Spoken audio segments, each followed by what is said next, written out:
యేసు రక్తం మనుష్యుల పాపాలను ఎలా కడుగుతుంది? ముందుగా తమ్ముడు చెప్పినట్లుగా, స్టీఫెన్ పాల్ చెప్పినట్లుగా,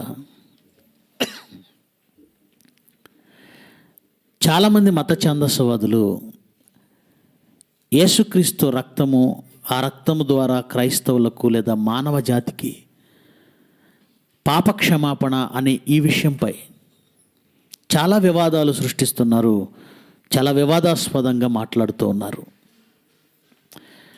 క్రైస్తవులుగా మనం ఎప్పుడు క్రీస్తు రక్తము ప్రతి మనిషి పాపమును కడుగుతుంది అని ఎక్కువగా మాట్లాడతాం. క్రైస్తవ సేవకులు ఎక్కువగా దాని గురించే మాట్లాడతారు. అంతేకాదు, బహిరంగ ప్రదేశాలలో, అవి గోడలు కావచ్చు, కరెంటు స్తంభాలు కావచ్చు, లేదా ట్రాన్స్ఫార్మర్లు కావచ్చు, లేదా కొండరాళ్ళు కావచ్చు, ఫ్లాట్గా కనబడిన కొండరాళ్ళు కావచ్చు, ఎక్కడ చూసినా పెయింట్ తీసుకుని క్రైస్తవులు ఏం రాస్తారు చెప్పండి? ఎక్కువగా రాసే రాతలు, యేసు రక్తము మీ పాపముల నుండి మిమ్మును రక్షిస్తుంది, యేసు రక్తము ప్రతి పాపము నుండి మనుషులను పవిత్రులుగా చేస్తుంది. ఎక్కువగా ఈ రాతలే మనం చూపిస్తూ ఉంటాం. అయితే క్రైస్తవులుగా మనం అనుకోండి, మనం క్రైస్తవులం కనుక యేసుక్రీస్తు మీద ప్రేమ ఉంటుంది, బైబిల్ మీద భక్తి ఉంటుంది, పాస్టర్ ఏది చెప్పినా స్వీకరించే మనస్తత్వం మనకు ఉంటుంది. అది పాజిబులా ఇంపాసిబులా అనే కోణంలో ఆలోచించడానికి మనం అంతగా పట్టించుకోం. కానీ క్రైస్తవేతరులు ఉన్నారు, క్రీస్తును నమ్మని వాళ్ళు ఉన్నారు, మత ఛాందస్వాదులు ఉన్నారు, నాస్తిక హేతువాదులు ఉన్నారు. వాళ్ళు ఎప్పుడు మనల్ని ప్రశ్నిస్తారన్న సంగతి మర్చిపోకూడదు. వాళ్ళు ప్రశ్నిస్తారు, ప్రశ్నించడం ఏం తప్పు కాదు.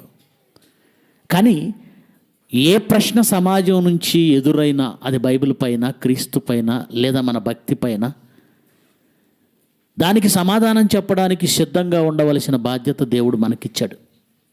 కారణం ఏమిటంటే, ఈ స్లాబ్ను, ఈ స్తంభాలు ఎలా నిలబెడుతున్నాయో, మీరు కూర్చున్న ఈ బిల్డింగ్ స్లాబ్ని, ఈ పిల్లర్స్ ఎలా నిలబెడుతున్నాయో, ఈ సమాజంలో వాక్యాన్ని నిలబెట్టవలసిన వాడు కూడా ఎవరు? క్రైస్తవుడే. మనమే నిర్లక్ష్యంగా ఉంటే, మనమే వాక్యం నేర్చుకోకుండా ఉంటే, మనమే సమాధానం అసమర్థులుగా ఉంటే, భవిష్యత్తు తరాలకు వాక్యం అందించగలమా? దీన్ని సమాజంలో నిలబెట్టగలమా? సత్యమునకు మీరు స్తంభములు అన్న మాట చదివాక కూడా ఈ సమాజంలో తలెత్తుతున్న ప్రశ్నలకు సమాధానం చెప్పలేకపోతే అసలు మనం ప్రభు పక్షాన నిలబడిన వాళ్ళమే కాదు. ఆలోచిద్దాం. వాళ్ళు ఏమడుగుతున్నారంటే, ఏమండి, యేసు రక్తము ప్రతి పాపముల నుంచి పవిత్రులు చేస్తుంది, కడుగుతుంది, తీసేస్తుంది అని మీరు అంటున్నారు. అసలు ఎక్కడుందండి యేసు రక్తం? నాకు దగ్గు వస్తుంది. దగ్గు తగ్గాలంటే కోరెక్స్ కావచ్చు, బెనడ్రిల్ కావచ్చు, ఏదో కాఫ్ సిరప్, అది నా లోపలికి వెళ్ళాలి, లోపలికి వెళ్ళి పని చేయాలి. అప్పుడు లోపల ఆ ఇన్ఫెక్షన్, అది బ్యాక్టీరియానా లేదంటే ఇంకేమైనా ఆ మందు లోపలికి వెళితే తీసేస్తుంది. మరి ఈ పాపమును తీసివేసే మందు ఏదనుకుంటున్నాం మనం? యేసు రక్తం అని మనమే చెప్తున్నాం, వాళ్ళు ఏం చెప్పలేదు. ఏమండి, దగ్గు తగ్గాలంటే దగ్గు మందు మా దగ్గర ఉంది, దాన్ని లోపల పంపించుకుంటాం, తగ్గుతుంది. మరి మనలో ఉన్న పాపం తగ్గాలంటే యేసు రక్తం కావాలని మీరే అంటున్నారు. నమ్ముదాం, రక్తం వెళితే తగ్గుతుందని నమ్ముదాం, రైటే, నేను తీసుకుంటాను. మరి రక్తం ఏది అనగానే మనం వెంటనే ఇలా లేపు చూపిస్తాం. ఏంటిది? ద్రాక్షారసం బాటిల్. దీన్ని చూపించి ఇదిగో అంటాం. ఇది రక్తం అంటే నువ్వు నేను తప్ప ప్రపంచంలో ఇంకెవడో నమ్ముతాడా? అసలు ఇది రక్తం? ఇది రక్తం అయితే ఎవరికైనా ఎక్కిస్తారా బాడీలోకి? మనకు అది అలా అలవాటు అయిపోయింది. ఇది రక్తం ఎందుకు అవుతుందని ప్రశ్నిస్తే అంతటితో ఆగిపోతాం మనం. యేసు ప్రభు చెప్పాడు కదా అని వాక్యం చూపిస్తాం. వాక్యం నువ్వు నేను అంగీకరిస్తాం, రైటే. మరి అవతల వాడు ఎలా అంగీకరిస్తాడు? పోను దాని ఎలాగా అనేది ఒక కాన్సెప్ట్ నువ్వు చెప్పాలి కదా. మనం కొన్ని కాన్సెప్ట్లు మనమే చెప్పడానికి ట్రై చేస్తున్నాం. అదేమిటంటే, ఏమంటే రక్తము శరీరంలోని ప్రతి అవయవానికి వెళుతుందండి, ప్రతి అణువుకు వెళుతుందండి. ఆ రక్తము ఆహారము రక్తంలో కలుస్తుంది. ఎలాగైతే ప్రతి అణువులోకి తీసుకెళ్తుందో, యేసు రక్తము కూడా వెళ్ళగానే ప్రతి అవయవంలోకి అణువులోకి వెళుతుందండి. ఏదో చెప్తున్నాం మనం, రైటే, నిజమే. కానీ ఆ యేసు రక్తం ఒక్క డ్రాప్ అయినా ఎవరైనా దాచారా, భద్రపరిచారా, స్టోర్ చేశారా? ఒక్క బొట్టు స్టోర్ చేసినా ఆ ఒక్క బొట్టుని అలా ఆ బాటిల్లో కలపగానే ఓకే, ఒక్క బొట్టు కలిసినా రక్తంలో ద్రాక్షారసంలో కలిసింది కనుక యేసు రక్తం ఉందనే ఒక నమ్మకం మనకు కలుగుతుంది. అలాగా ఒక్క డ్రాప్ కలిసిన ద్రాక్షారసాన్ని అప్పటి నుంచి ఇప్పటికీ జాగ్రత్తగా దానిలో కొంచెం, దీనిలో కొంచెం, దానిలో కొంచెం అలా కలుపుకుంటూ యేసు రక్తం ఉందనే ధైర్యంతో మనం వెళ్ళొచ్చు. కానీ యేసు రక్తము ఒక్క డ్రాప్ అయినా ఎవరైనా భద్రపరిచారా? ఉందా బైబిల్లో ఆధారం? లేదు. యెరూషలేము వీధులలో కారిపోయింది. శిలువ మోస్తున్నప్పుడు కొరడాలతో కొట్టారు కదండి. పిలాతు ఇంటి దగ్గర దారుణంగా కొట్టారు, అప్పుడు అక్కడ రక్తం కారిపోయింది. హేరోదు దగ్గర కొట్టారు. ఇలాగ మనం చూస్తే పిలాతు ఇంటి దగ్గర, హేరోదు ఇంటి దగ్గర, యెరూషలేము వీధులలో, ఆ కల్వరి గిరిపైన, ఆ శిలువ మ్రానుపైన, చివరికి ఆఖరి రక్తపు బొట్టు వచ్చి బయటకు వచ్చేంత వరకు కూడా విడిచిపెట్టారు వాళ్ళు. బల్లెపు పోటుతో ఆఖరి రక్తపు బొట్టు కూడా బయటకు వచ్చేసింది. అది అక్కడే కారిపోయింది, అక్కడే ఎండిపోయింది. దాన్ని ఎవరైనా భద్రపరిచారా? తీశారా? లేదే. మరి ఎక్కడుంది యేసు రక్తం? ఎప్పుడో 2000 సంవత్సరాల క్రితం ఆయన కార్చిన రక్తము ఇప్పుడున్న మన పాపాలను ఎలా తీసివేస్తుంది అని ఒకడు అడుగుతున్నాడు. ఎవరండి అతను? ఇస్కాన్ రాధా మనోహర్. అందరూ అలాగే అడుగుతున్నారు. మనం కూడా ఆలోచన చేద్దాం. యేసు రక్తము అప్పుడు కార్చాడు, ఇప్పుడు మనం రక్తం ఉందనుకొని ద్రాక్షారసాన్ని తాగుతున్నాం. అసలు మనం చేసేదానికి ఏమైనా అర్థం ఉందా? రక్తము వలన ఆయనకు ఆ రోజు కార్చిన రక్తం అప్పుడే ఎండిపోయింది, అక్కడే కారిపోయింది కదా. ఆ రక్తము వలన పాపం పోతుంది ఆయనే అన్నాడు, బైబిల్లో అన్నాడు కనుకనే మనం మాట్లాడుతున్నాం. అన్నాడా? 1 యోహాను పత్రిక 1వ అధ్యాయము 7వ వచనం. యోహాను గారు రాసిన 1వ పత్రిక 1వ అధ్యాయము 7వ వచనం. అయితే ఆయన వెలుగులో ఉన్న ప్రకారము మనమును వెలుగులో నడిచిన ఎడల అన్యోన్య సహవాసము గలవారమై ఉందుము. అప్పుడు ఆయన కుమారుడైన యేసు రక్తం ప్రతి పాపము నుండి మనలను పవిత్రులుగా చేస్తుంది. అప్పుడు యేసు రక్తం ప్రతి పాపము నుండి మనలను పవిత్రులుగా చేస్తుంది. ఆ రోజే ఎవరు స్టోర్ చేయలేదు కదా. ఎందుకు ఈ మాట అంటున్నాడు? బహుశా ఈ పత్రిక వ్రాసేటప్పటికి యేసుక్రీస్తు చనిపోయి సుమారుగా 40 సంవత్సరాలు 50 సంవత్సరాలు అయి ఉండొచ్చు. ఆయన 30లో కదండి చనిపోయాడు, 33లో. ఈ పత్రిక సుమారుగా 70-80 మధ్య రాయబడింది. అంటే అప్పటికే యేసుక్రీస్తు మరణించాడు, ఆ రక్తం ఎవరు సేవ్ చేయలేదు. కానీ ఏదో రక్తం ఉన్నట్టే అదేదో తీసేస్తున్నట్లే మాట్లాడుతున్నాడు. కనుక ఈ విషయంలో ఖచ్చితంగా బయటి సమాజానికి మనం సమాధానం చెప్పి తీరాలి, వాళ్ళకి అర్థమయ్యేలా చెప్పాలి. లేకపోతే రాను క్రైస్తవులే మనల్ని నమ్మని పరిస్థితి అవుతుంది. ఈరోజు వాళ్ళు ప్రశ్నించారు ఇప్పటి వరకు అనుమానం రాకపోయినా ఇప్పుడు అనుమానం మన వాళ్ళల్లో కూడా ఏమవుతుంది? స్టార్ట్ అవుతుంది. కనుక తర్వాత కాలంలో మన వాళ్ళే మనల్ని ప్రశ్నిస్తారు. కనుక సమాధానం చెప్పవలసిన బాధ్యత మనపై ఉంది. చూద్దాం ఎలా సాధ్యమవుతుంది. ఆ రోజు కార్చిన రక్తమేమి ఇప్పుడు లేదు, అయినా ఎలా తీసివేయబడుతున్నాయి పాపాలు, ఏంటి దానికి ఉన్న సంబంధం, ఆ ప్రక్రియ ఎలాంటిది అని లేఖనాలను మనం ఆలోచిస్తే, మత్తయి సువార్త 26వ అధ్యాయము, మత్తయి సువార్త 26వ అధ్యాయము 26 నుంచి చదువుదాం. మత్తయి సువార్త 26వ అధ్యాయము 26 నుంచి చదువుదాం. వారు భోజనము చేయుచుండగా, ఆయన మరణానికి ముందు చేస్తున్న చివరి భోజనం, ప్రభురాత్రి భోజనం అంటాం మనం, అప్పటి సంగతి అది. వారు భోజనము చేయుచుండగా యేసు ఒక రొట్టె పట్టుకొని దానిని ఆశీర్వదించి విరిచి తన శిష్యులకిచ్చి మీరు తీసుకొని తినండి, ఇది నా శరీరము అని చెప్పాడు. ఒక రొట్టెను తీసుకొని దానిని విరిచి కృతజ్ఞతాస్తుతులు చెల్లించి వారికి ఇచ్చి అంటున్నాడు, ఇది నా శరీరము. ఓకే, రొట్టెను చూపించి నా శరీరం అన్నాడు. తర్వాత ఏమంటున్నాడు, మరియు ఆయన గిన్నె ఒకటి పట్టుకొని కృతజ్ఞతాస్తుతులు చెల్లించి వారికి ఇచ్చి, దీనిలోనిది మీరు అందరూ త్రాగుడి, ఇది నా రక్తము. శరీరము అని రొట్టెను చూపించి అన్నాడు, అంతటితో పులి స్టాప్ ఉంది. క్రిందికి వచ్చేసరికి రక్తము అన్నాడు. రక్తము అని వెంటనే ఏమంటున్నాడు, అనగా ద్రాక్షారసం ఉండ గిన్నెలో ఏముంటుంది మీ అందరికీ తెలుసు. వారు భోజనం చేసేటప్పుడు గిన్నెలో ఏముంటుంది, ద్రాక్షారసం ఉంటుంది. ఈ ద్రాక్షారసమునిస్తూ అనగా అన్నాడు అంటే దానికి ఏదో భావం ఉంది అనే కదా దాని అర్థం. ఒక విషయానికి ఏదైనా భావం ఉన్నప్పుడే అనగా అని చెప్పడానికి ప్రయత్నిస్తాం. ద్రాక్షారసమునిస్తూ అనగా అన్నాడంటే ద్రాక్షారసం రక్తం అయిపోతుందని కానీ, ఈ ద్రాక్షారసమే నా రక్తం అని కానీ, ఇందులో ఒక బొట్టు కలుపుతున్నానని కానీ ఇవేం చెప్పట్లేదు ఆయన. ద్రాక్షారసమునిస్తూ అనగా అంటే దీనికి ఒక భావం ఉంది అని మనం అర్థం చేసుకోమని అక్కడే క్లియర్గా చెప్పాడు. అనగా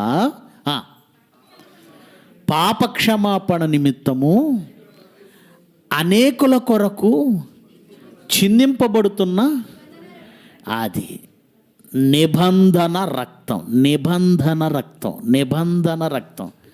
ఆ రక్తం అన్నాడు, బాగానే ఉంది. ఈ నిబంధన రక్తం ఏంటి?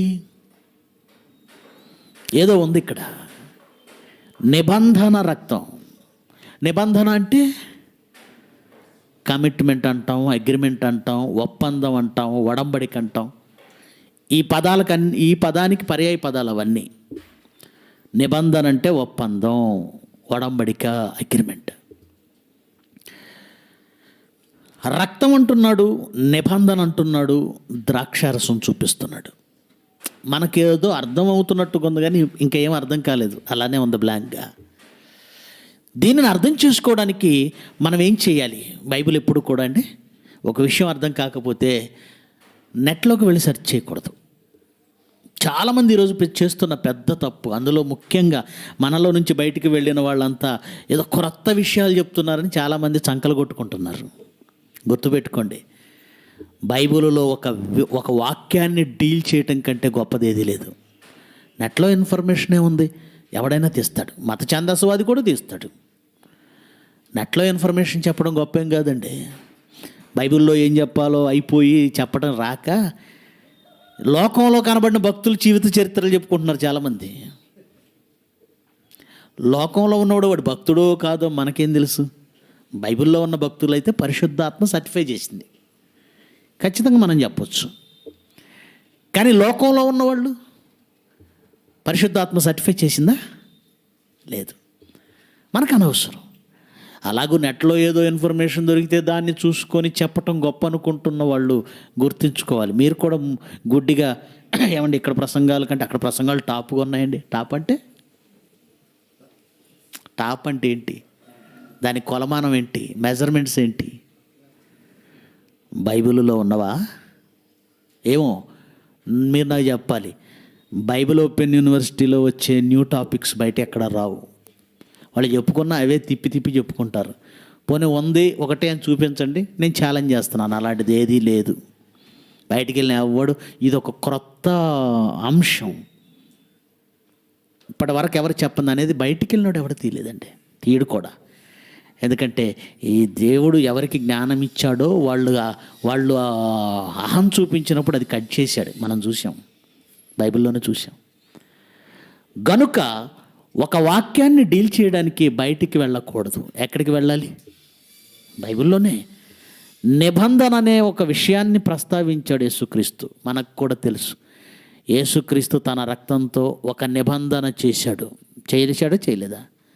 దాన్నే మనం ఏమని మాట్లాడుతున్నాం? క్రొత్త నిబంధన. మనమంతా ఆ క్రొత్త నిబంధన కిందే ఉన్నాం. రైట్. ఆయన ద్రాక్షారసమునిస్తూ తాను లోకముతో చేసిన ఒక నిబంధన గురించి ప్రస్తావించాడంటే ఇక్కడ ఏదో విషయం ఉంది. దీన్ని మరి సంపూర్ణంగా అర్థం చేసుకోవాలంటే ఖచ్చితంగా నిబంధనలు జరిగిన సందర్భాలు ఏమైనా ఉన్నాయేమో చూసుకొని ఆ సందర్భాలు ఈ సందర్భాన్ని అర్థం చేసుకోవడానికి సపోర్ట్ అవుతాయి. బైబిల్ని అలా అర్థం చేసుకోవాలి. ఈ నిబంధనను అర్థం చేసుకోవాలంటే గతమందు దేవుడు ఎక్కడైనా నిబంధనలు చేశాడా అవి మనం చూసుకోవాలి, చదువుకోవాలి. అప్పుడు ఇది అర్థం చేసుకోవడానికి ఒక అవకాశం మనకు ఉంటుంది. చూద్దాం అలాంటి నిబంధనలు బైబిల్లో. ఆదికాండము 9వ అధ్యాయము. ఎవరైనా కిందకి వెళ్ళి నా బ్యాగ్లో కరక్కాయలు అన్నీ తీసురండి. నా బ్యాగ్లో కరక్కాయ ఉంది. ఆదికాండము 9వ అధ్యాయము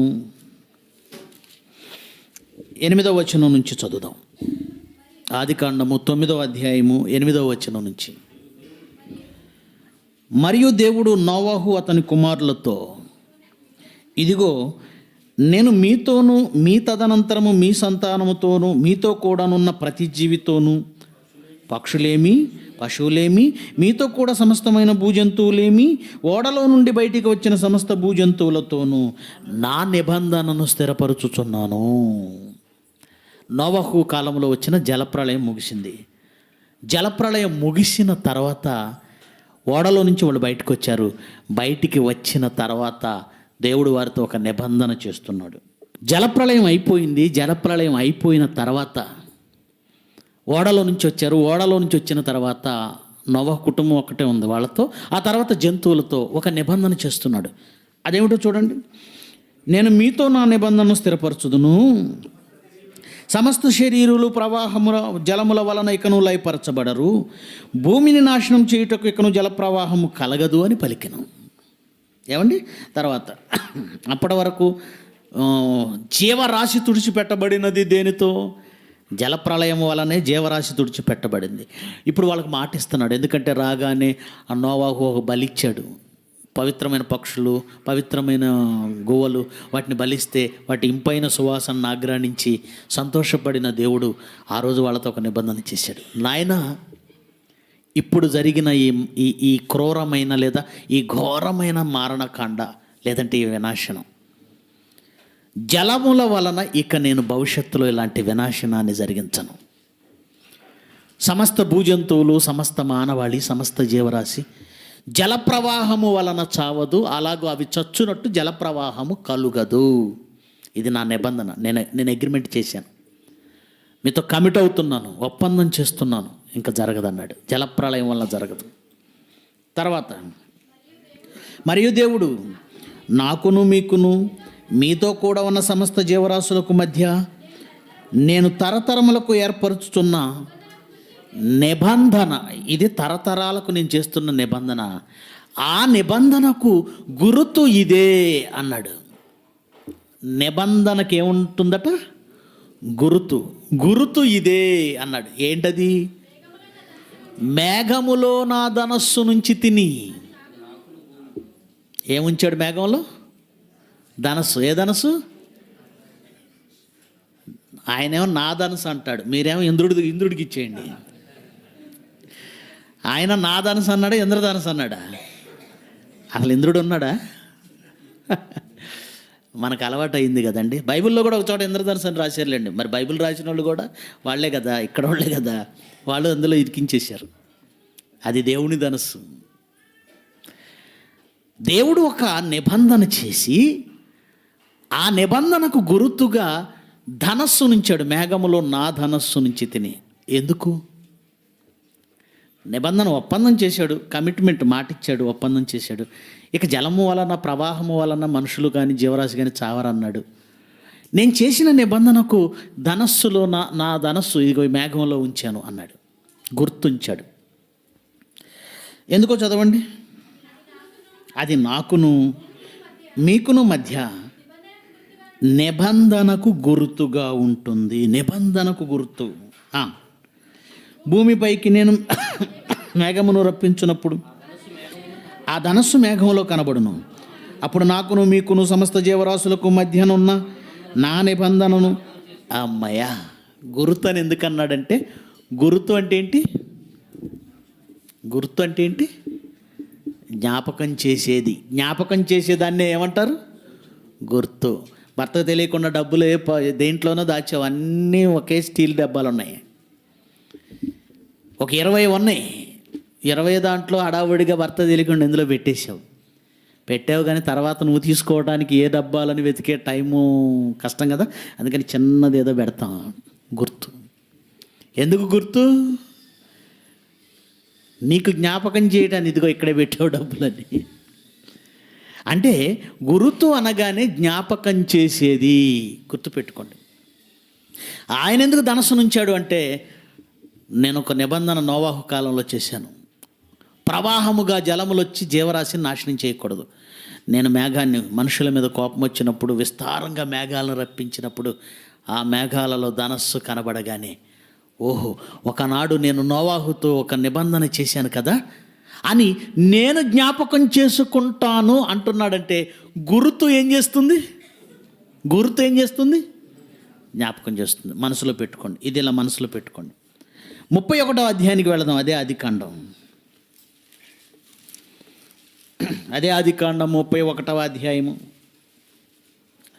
44 నుంచి చదువుదాం. ఇక్కడ కూడా ఇద్దరు మనుషుల మధ్య నిబంధన జరుగుతుంది. ఒకడు లాబాను, ఒకడు యాకోబు. మీ అందరికీ తెలుసు, లాబానును మోసం చేసి యాకోబు, అంటే లాబానే మోసం చేశాడు యాకోబుని. ఇతనికి చెప్పకుండా యాకోబు తనకు రావలసిన స్వాస్థ్యం అంతా తీసుకొని అర్ధరాత్రి వేళ బయలుదేరాడు. లాబాను యొక్క 2 కుమార్తెలను, మనవళ్లను, అలాగే తనకు రావలసిన గొర్రెల సంపదను మొత్తాన్ని తీసుకొని బయలుదేరాడు.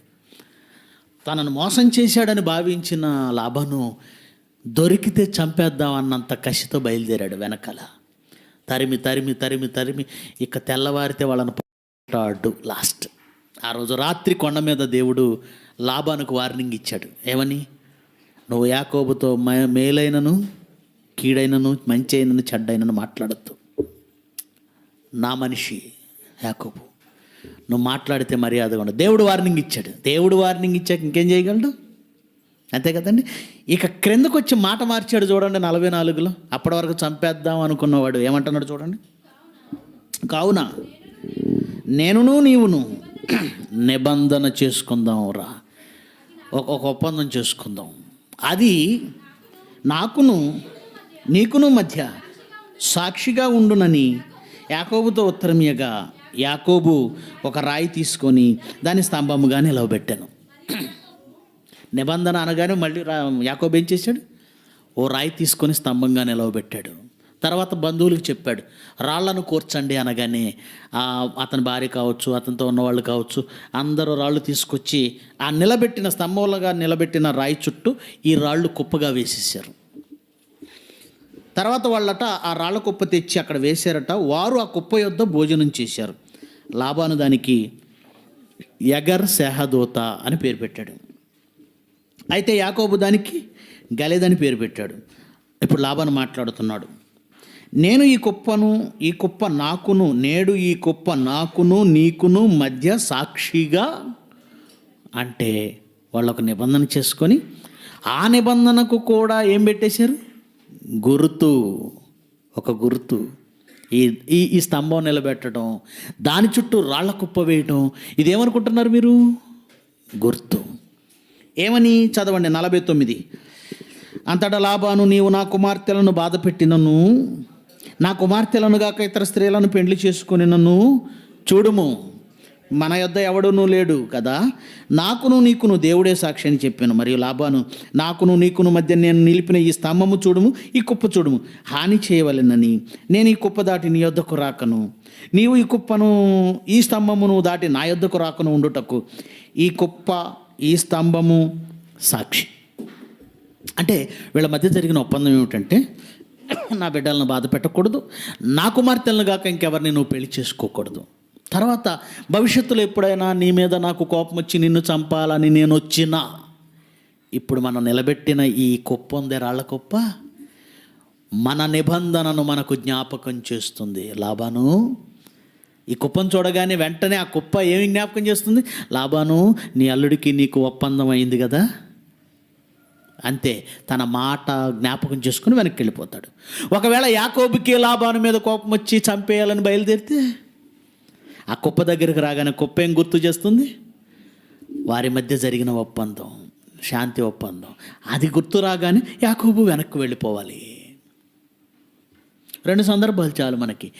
ఈ 2 సందర్భాలలో నిబంధన జరిగిన ప్రతి చోట ఆ నిబంధన జ్ఞాపకం చేయడానికి ఏముంది? గుర్తు ఒకటి ఉంది.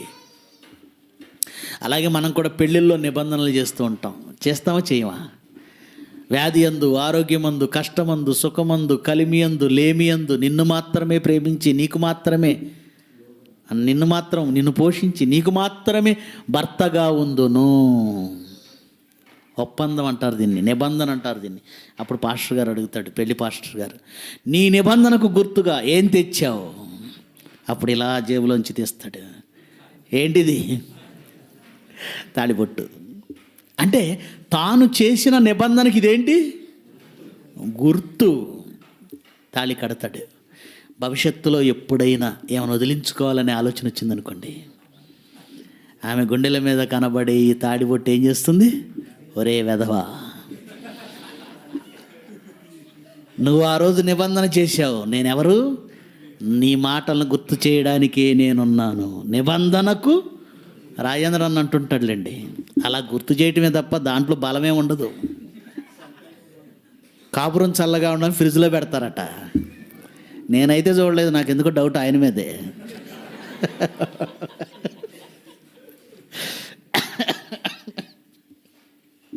ఏమండి, మాంగళ్య బలం అట సినిమా తీశారు కదండి. ఏ బలం?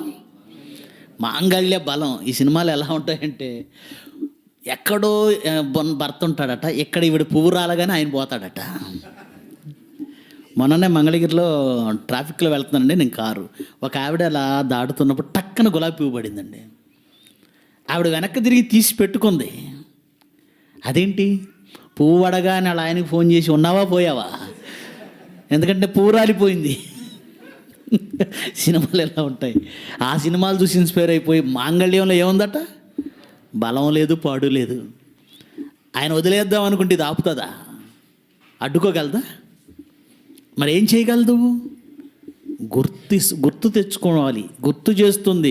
నీవు నీ భార్యకు మాటిచ్చావు, సంఘం ఎదుట మాటిచ్చావు, దేవుని కుమారుల ఎదుట మాటిచ్చావు, అందరి ఎదుట మాటిచ్చావు అని ఈ తాళి అతని నిబంధన అతను జ్ఞాపకం చేస్తుంది.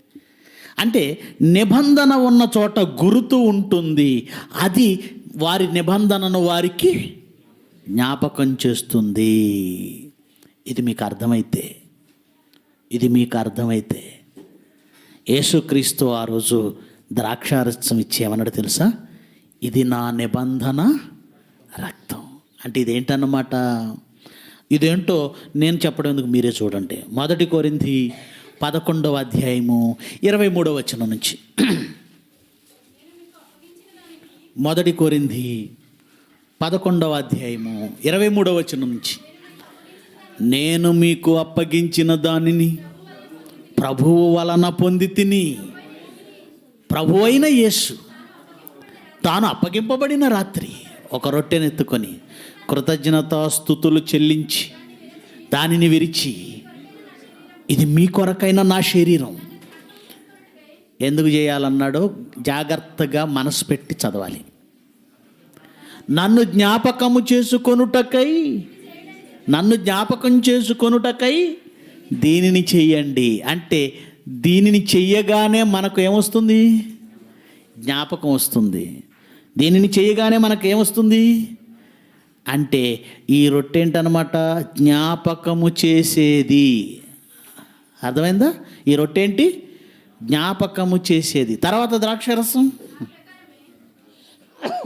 ఆ ప్రకారమే భోజనమైన పిమ్మట ఆయన పాత్రనెత్తుకొని, ఈ పాత్ర నా రక్తం వలనైన క్రొత్త నిబంధన, మీరు దీనిలోనిది త్రాగునప్పుడెల్లా, మళ్ళీ ఏమన్నాడు?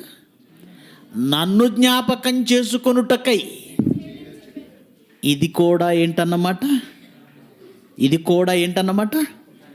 జ్ఞాపకము చేసేది. ఏం జ్ఞాపకం చేస్తుంది? నిబంధనను. నిబంధన అంటే రొట్టె కానీ ద్రాక్షారసం కానీ ఏంటన్నమాట ఇవి? ప్రతి నిబంధన జరిగే చోట ఒక గుర్తు ఉంటుందన్నది ఎంత యథార్థమో వాస్తవమో యేసుక్రీస్తుకి మనకు మధ్య జరిగిన ఒప్పందం. ఆయన ఒక ఒప్పందం చేశాడు. దాన్నే మనం ఏమంటున్నాం? ఇశ్రాయేలీలతో చేసిన దానినైతే పాత నిబంధన అంటున్నాం. అలాగే క్రైస్తవులతో చేసిన దాన్ని క్రొత్త నిబంధన అంటున్నాం.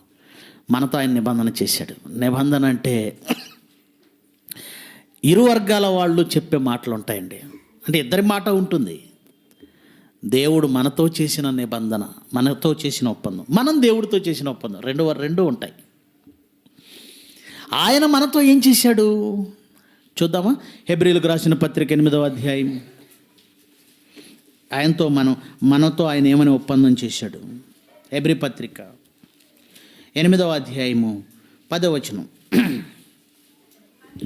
ఆ దినములైన తర్వాత ఇశ్రాయేలు ఇంటి వారితో నేను చేయబో నిబంధన ఏదనగా, వారి మనసులో నా ధర్మ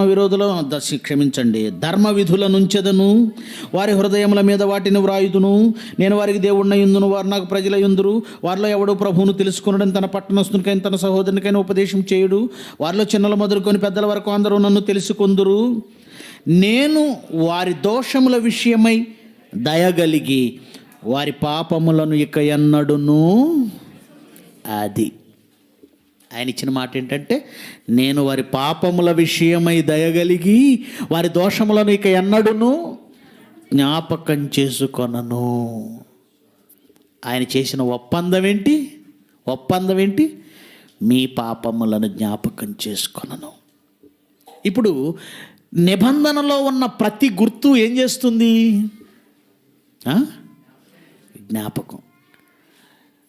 మేఘాలలోనికి ధనస్సును రప్పించాడు. ఎందుకు?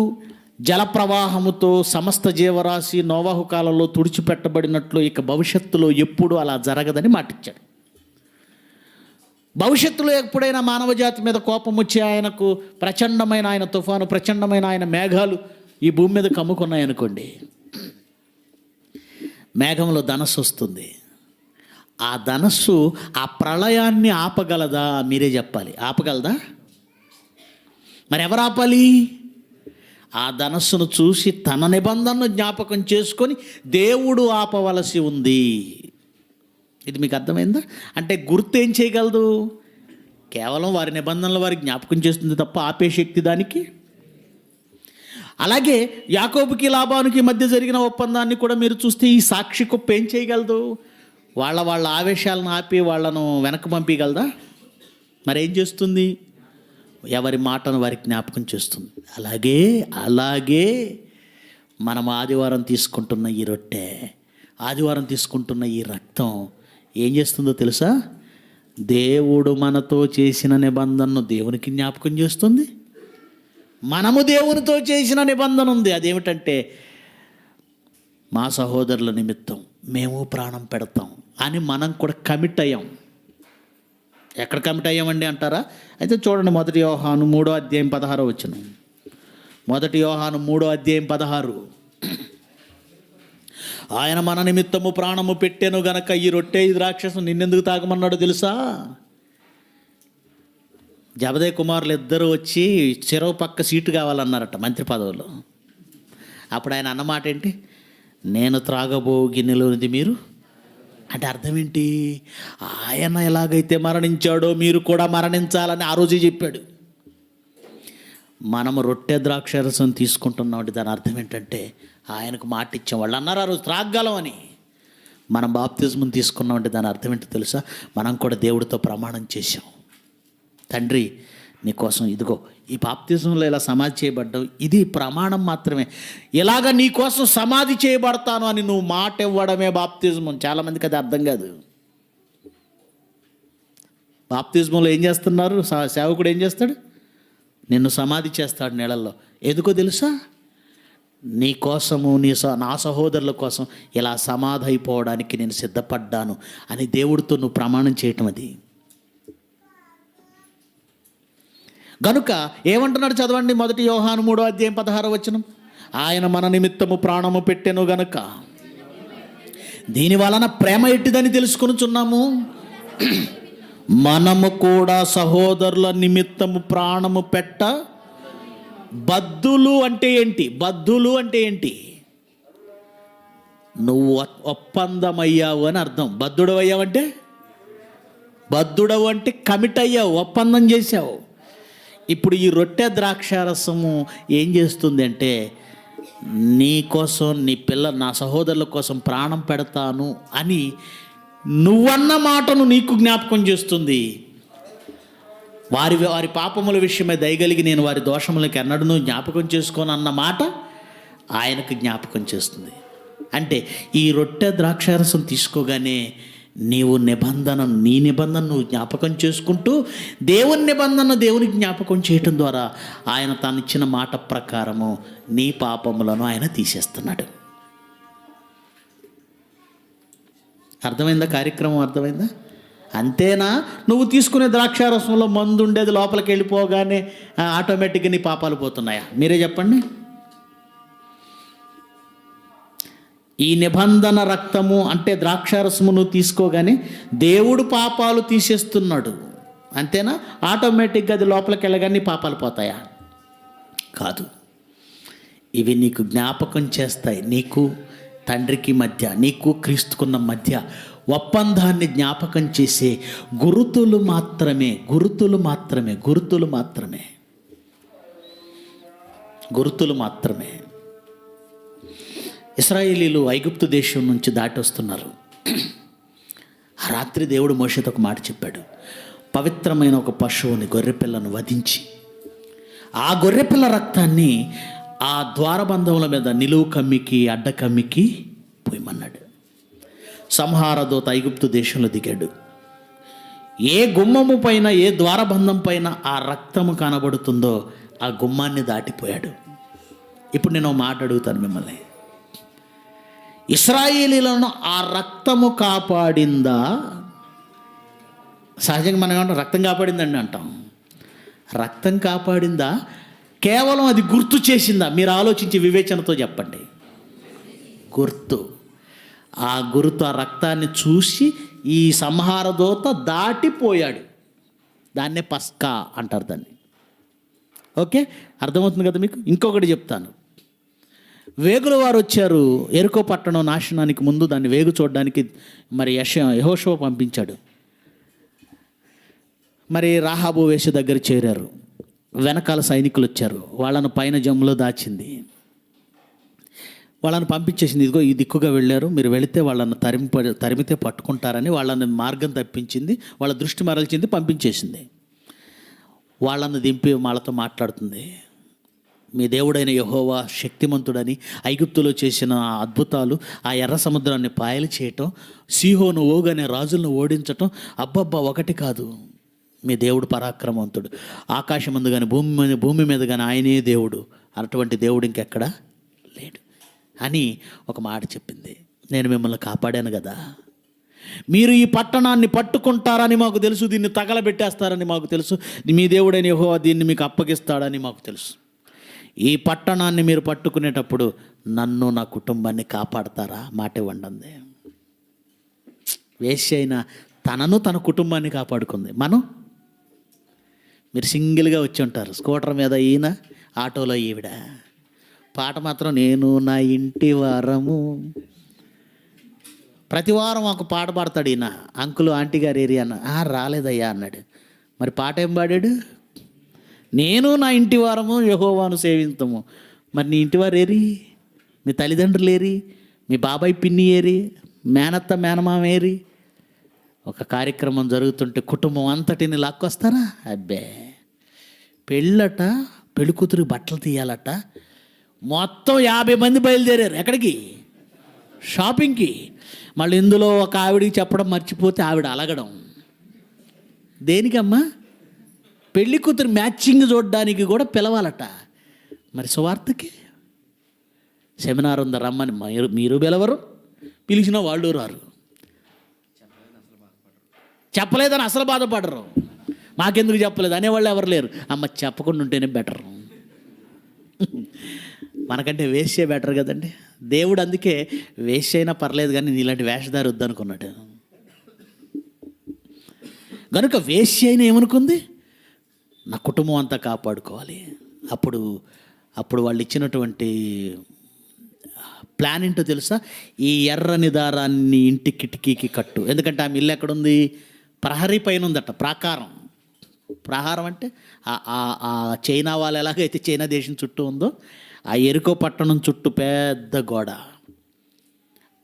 ఆ గోడ మీద ఇల్లు ఉందటండి. గోడ మీద ఇల్లు ఉంటుందా? ఆ గోడ మీద ఇల్లు ఉందన్నాడంటే గోడ అంత పెద్దది, గుర్తుపెట్టుకోండి. చైనా గోడ మీద 2 బస్సులు అలా క్రాస్ అయ్యి వెళ్ళిపోతాయి, అంత పెద్దది చైనా గోడ. అలాగే ఎరుకో పట్టణం చుట్టూ వాళ్ళు కట్టిన గోడ ఎంత పెద్దది. ఆమె ఇల్లే ఉందంటే గోడ ఎంత మందంగా ఉందో మీరు ఆలోచించండి. అంత మందంగా ఉంది కనుకనే 7 దినములు దాని చుట్టూ తిరిగి 7వ దినమున పెద్ద ఆర్భాటంతో కేకలు వేస్తూ వాళ్ళ చేతుల్లో ఉన్న కుండలు పగలగొట్టి పెద్దగా కేకలు వేస్తే అప్పుడు కూలిపోయింది. అది మామూలుగా కూలగొట్టడానికి అవ్వదు గనక దేవుడు సైన్స్ ఉపయోగించి కొట్టేశాడు. అనునాదం అనే సూత్రం. అంటే ఇప్పుడు ఈ నా కుటుంబాన్ని కాపాడండి అని ఈమె అడిగిన ఆ మాటకి ఎర్రని దారం ఇంటి కిటికీకి కట్టనిచ్చారు. ఎందుకు? వచ్చింది వీళ్ళిద్దరే. రేపొద్దున వచ్చి ఆ పట్టణం మీద పడేవాళ్ళు ఇద్దరా? 6 లక్షల మంది. 6 లక్షల మంది ఆ పట్టణాన్ని చుట్టుముట్టుతారేమో. అప్పుడు ఈ ఇద్దరు ఎక్కడున్నారో ఈమె వెతుక్కోలేదు. కరెక్ట్గా ఈ ఇంటికి వాళ్ళిద్దరూ రాలేరు గనుక, అమ్మ ఈ ఎర్రని దారాన్ని కిటికీ కట్టు, మేము వెళ్ళి చెప్తాము. ఎవరు ఈ ఇంటి దగ్గరకు వచ్చి తగలబెట్టడానికి వచ్చినా ఈ ఎర్రని దారాన్ని చూసి మీ అందరినీ కాపాడి మిమ్మల్ని బయటికి తీసుకొచ్చేస్తారు. ఆమెకు అది చెప్పారు, ఎర్రని దారం ఇచ్చారు.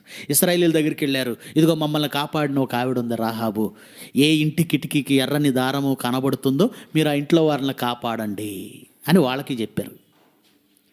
ఇశ్రాయేలీయులు వచ్చారు, అది కూలిపోతుంది, మరి ఆ ఇంటి వారిని కాపాడాలి. తగలబెట్టేటప్పుడు ఆ పట్టణాన్ని తగలబెట్టే ముందు ఏ ఇంటి కిటికీకి ఎర్రని దారం కనబడిందో ఆ ఇంట్లో వాళ్ళని బయటికి తీసుకొచ్చారు. వాళ్ళిద్దరి మధ్య జరిగిన ఒప్పందంలో ఆ ఒప్పందానికి గుర్తుగా నిలిచిందేది? ఈ ఎర్రని దారం కాపాడిందా, ఎర్రని దారం గుర్తు చేసిందా? యుక్తిగా చెప్పండి. అది గనుక ఆ గొర్రెపిల్ల రక్తమైన ఇదిగో వీళ్ళు ఇశ్రాయేలీయులని సంహార దూతకు గుర్తు చేసింది. ఈ ఎర్రని దారమైన ఇదిగో ఈమె రాహాబ్ అనే విషయాన్ని చెప్పింది.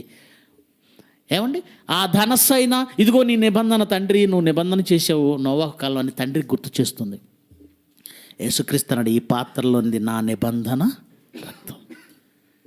నా రక్తం ఎందుకు చిందించబడిందో, నా శరీరం ఎందుకు చిందించబడిందో నువ్వు గుర్తు చేసుకోవడానికి ఇది నీకు ఇస్తున్నాను. ఇది నీకు జ్ఞాపకం చేస్తుంది. నన్ను జ్ఞాపకం చేసుకొనుటకై ఈ ద్రాక్షారసం నుంచి పాపం పోతుంది అనలేదు ఆయన. ఈ ద్రాక్షారసంను బట్టి పాపం పోదు, నన్ను జ్ఞాపకం చేసుకొనుటకై. ఇది జ్ఞాపకం చేసేది. మరి పాపం తీసేది యేసు రక్తమే కదండి. యేసు రక్తమే ముమ్మాటికి కాదని ఎవరన్నారు? మరి ఎలా తీసేస్తుందండి? ఎప్పుడో 2000 సంవత్సరాల క్రితం అక్కడ కారిపోయింది కదా.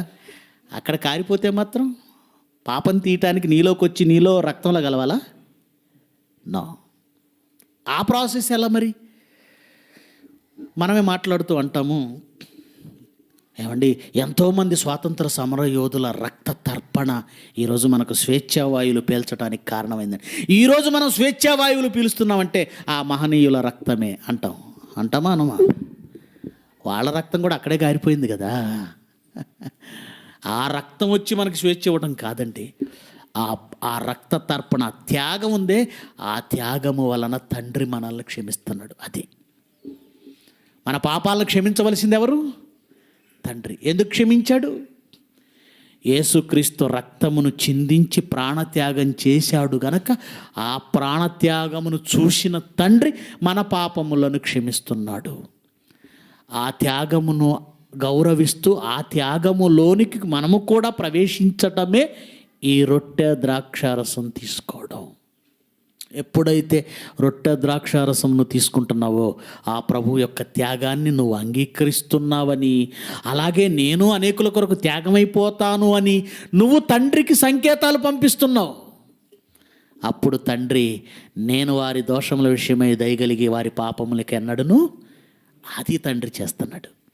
గనుక క్షమించే తండ్రిలోనే కానీ నువ్వు తీసుకునే ద్రాక్షారసములో ఏమీ అయితే ఇది పవిత్రమైన కార్యక్రమం. ఏది? తండ్రికి మనకి ఉన్న నిబంధనకు గుర్తుగా నిన్ను తీసుకోమన్నాడే రొట్టె ద్రాక్షరసం. అదే కార్యక్రమం పవిత్రమైన కార్యక్రమం కనుక దాన్ని వద్దనడానికి వీల్లేదు. అలాగని ద్రాక్షారసంలో యేసుప్రభు రక్తం కలిసిందని అవివేకంగా ఆలోచించకం. రొట్టె అనగానే ఇది యేసుప్రభు శరీరం. యేసుప్రభు శరీరమును జ్ఞాపకం చేసుకోవడానికి ఇచ్చాడు అది. యేసుప్రభు రక్తమును జ్ఞాపకం చేసుకోవడానికి ఇచ్చాడు అది. ఇవన్నీ ఆలోచించకుండా మన వాళ్ళ మూఢభక్తి ఎలా ఉంటుందంటే, చర్చిలో నేను చిన్నప్పుడు చర్చికి వెళ్ళేవాడినండి. ఆ చర్చిలో సెంటర్లో పెట్టేవాళ్ళు టేబుల్ మీద ఇది, దీని మీద తెల్లటి క్లాత్, దాని దగ్గరికి కూడా వెళ్ళేవాళ్ళు కదండి, ఇలా వెళ్ళిపోయేవాళ్ళు. భయం. సేవకుడు వచ్చేవాడు, దాని ముందు మోకాళ్ళేసి దానికి దండం పెట్టేవాడు.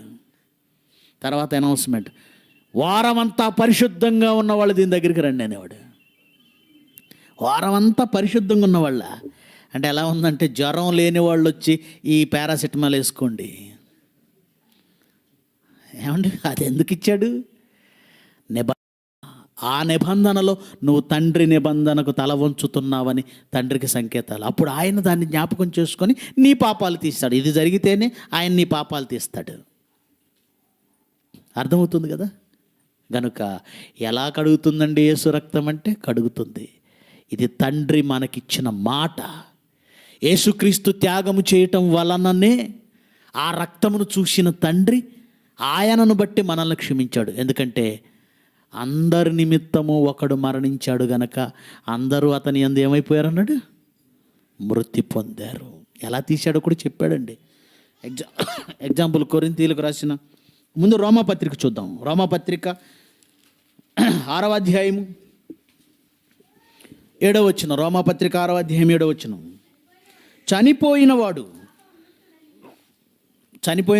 ఏమైపోతాడటండి? పాపముల నుంచి విముక్తులైపోతాడని తీర్పు పొందాడు. అంతే కదండి. ఎవరు చనిపోయినా వాళ్ళ కేసులన్నీ ఎలా కొట్టివేయబడతాయో లోకంలో కూడా అంతే కదా. ఎవడైనా చచ్చిపోతే అతని మీద ఉన్న కేసు ఉంటుందా, కొట్టివేయబడుతుందా?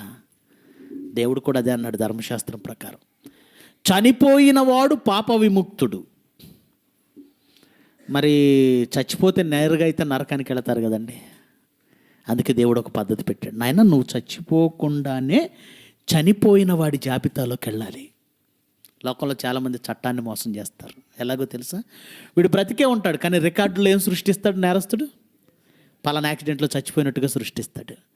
దాంతో గవర్నమెంట్ ఏమనుకుంటుందంటే, చచ్చిపోయాడు, డెత్ సర్టిఫికేట్ కూడా ఇష్యూ అయిపోయింది, ఇతని కేసులన్నీ మాఫీ చేస్తారు. వాడు రూపం మార్చుకొని పేరు మార్చుకొని ఇంకో చోట హ్యాపీగా బ్రతికేస్తాడు.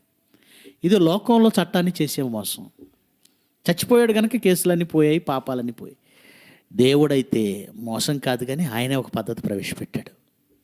అదేమిటంటే, నీవు శారీరకంగా మరణించకుండానే పాపభూయిష్టమైన నీ జీవితంలో మరణించేటట్లు ఒక చక్కటి పద్ధతి ప్రవేశపెట్టాడు. అదేమిటంటే 2వ కొరింథీ పత్రిక 5వ అధ్యాయం 14వ వచనం. 2వ కొరింథీ 5వ అధ్యాయము 14వ వచనం. క్రీస్తు ప్రేమ మమ్మను బలవంతం చేయుచున్నది. ఎలా అంటే, ఆ పాయింట్ క్యాచ్ చేయండి, నోట్ చేసుకోండి, బాగా ఆలోచించండి. ఇప్పుడు వినగానే మీకు 100% అర్థమవుతుందని నేను భావించను. మరలా పరిశోధించండి మాటల్ని. ఏమంటున్నాడు? అందరి కొరకు ఒకడు మృతి పొందెను గనుక అందరూ ఏమైపోయారట? అందరి కొరకు ఒకడు చచ్చిపోతే ఎవరి కొరకైతే ఆయన చనిపోయాడో వాళ్ళు కూడా చనిపోయిన వారే అన్నాడా లేదా? అక్కడ అన్నాడా? ఇండియా అనగానే 120 కోట్ల మంది, 11 మంది వెళ్ళారండి టీం ఆడడానికి. ఆ 11 మంది ఓడిపోయారు అనుకోండి, ఎవరు ఓడిపోయారు అంటారు? అవును, ఆ 11 మంది 120 కోట్ల మంది పక్కన 120 కోట్ల మంది పక్షాన ప్రాతినిధ్యం వహించారు గనక ఈ 11 మంది గెలిస్తే ఇండియా గెలిచిందంటారు. ఈ 11 మంది ఓడిపోతే ఇండియా ఓడిపోయిందంటారు.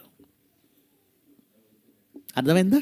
కనుక ప్రపంచంలో ఉన్న 750 కోట్ల మంది పక్షాన ఎవరు ప్రాతినిధ్యం వహించారు? ఆయన చనిపోతే వీళ్ళు కూడా ఏమైపోయారు? చచ్చిపోయారు. అలా ఎవరు చనిపోయిన వారిగా దేవుడు స్వీకరిస్తాడంటే క్రీస్తు యేసులోనికి బాప్తిజం పొందిన మీరు ఆయన మరణములోనికి. అది మరణించిన వాడు పాప విముక్తుడు అంటే నిన్ను క్రీస్తు యేసు ద్వారా మరణించిన వాని లిస్టులోనికి చేర్చి అప్పటి వరకు నువ్వు చేసిన పాపాలన్నింటినీ దేవుడు ఏం చేస్తున్నాడు? తీసేస్తున్నాడు. అంటే ఈ పాపాలను తీసేసింది ఏంటన్నమాట? క్రీస్తు చేసిన త్యాగమే, రక్తమే. రక్తతర్పణ చేశాడు, ప్రాణతర్పణ చేశాడు. దాని వలన నీవు బాప్తిజంలోనికి వెళ్ళగానే నువ్వు కూడా దేవుని దృష్టిలో చనిపోయిన వాడి లిస్టులోకి వచ్చావు. చచ్చిపోయాడా? అయితే ఇతని పాపాలన్నీ కొట్టేయండి, ఇతని పాపాలు కొట్టేయండి. అలాగూ యేసుక్రీస్తు మరణించి రక్తాన్ని చిందించి మనుషుల పాపాలను తీసివేశాడు. యేసుక్రీస్తులోకి వచ్చిన తర్వాత కూడా పొరపాట్లు జరుగుతాయి. మనము పాపం చేస్తూనే ఉంటాము. చేయలేదని బేరాలు పలకూడదు. అలాగే చెప్పావనుకోండి దేవుణ్ణి అబద్ధికుణ్ణి చేసిన వాళ్ళం అవుతాం. మరి అప్పుడు ఎలాగా? అప్పుడు కూడా ఇదే, ప్రభు శరీరం అని రొట్టెను, ప్రభు రక్తం అని ద్రాక్షారసమును నువ్వు స్వీకరిస్తున్నప్పుడు మళ్ళా ఆయన తన మాటను గుర్తు చేసుకొని నీ వలన జరిగిన ఆ పాపంలో దోషంలో ఏం చేస్తుంటాడు? అది. అంతేగాని యేసు రక్తాన్ని మనం దాచామనో అది శరీరంలోకి వెళ్ళిపోతుందనో మాట్లాడకూడదు. ఈ సబ్జెక్టు, ఈ వివరణ క్రైస్తవులకి తెలియకపోవడం వలన బయట వాళ్ళకి ఏం చెప్తారు? ఎప్పుడో 2000 సంవత్సరాల క్రితము చిందించిన రక్తం ఇప్పుడున్న మనుషుల పాపాలను ఎలా తీసేస్తుంది అంటున్నాడు రాధా మనోహర్. ఎప్పుడో 73 ఏళ్ల క్రితం చచ్చిపోయిన స్వాతంత్ర సమర యోధుల వలన ఇప్పుడు మనకు స్వాతంత్రం ఉందా లేదా?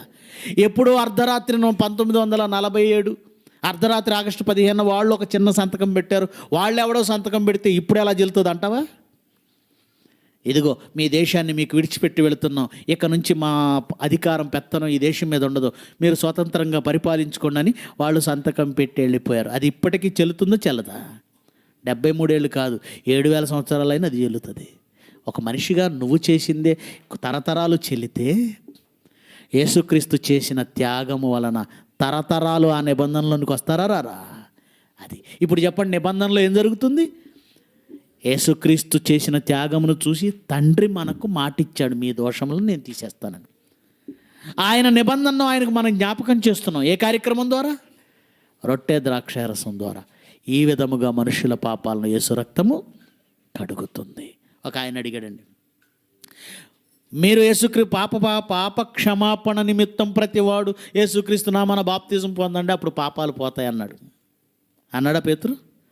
బాప్తిజం తీసుకున్నప్పుడు పాపాలు పోతాయా, రొట్టె ద్రాక్షారసం తీసుకున్నప్పుడు పాపాలు పోతాయా అని క్వశ్చన్ ఒకటి అడిగాడు. బాగుందా క్వశ్చన్ అర్థమైతే బాగుంటుంది. ఆకలి అవుతుందా? లేచి బాప్తిజమం తీసుకొని నీ పాపములు కడిగి వేసుకో అన్నాడు. ఎవరు? అననీయ. ఎవరిని? పౌల్ని. సౌలుగా ఉన్నప్పుడు. బాప్తిజమం తీసుకుంటే పాపాలు పోతాయని 2 సందర్భాల్లో మనకు కనబడుతుంది. క్వశ్చన్ ఏమిటంటే, బాప్తిజమం తీసుకుంటే పోతున్నాయా,